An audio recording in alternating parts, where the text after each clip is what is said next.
ฮัลโหลสบายดี เดี๋ยววันนี้ทางช่องของเราจะพากันเบิ่งการเล่น PUBG ว่าวิธีเปลี่ยน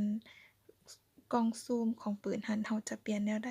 แต่ว่าตัวนี้หั้นจะเป็นเวอร์ชันจีนเนาะถ้าเป็นเวอร์ชันไทยหั้นก็บ่รู้ว่ามันจะเปลี่ยนให้อยู่แล้วหรือบ่สำหรับผู้เล่นใหม่อาจจะบ่รู้เนาะเดี๋ยวเราจะไปเบิ่งนำกันเลยไปติดตามกันเลย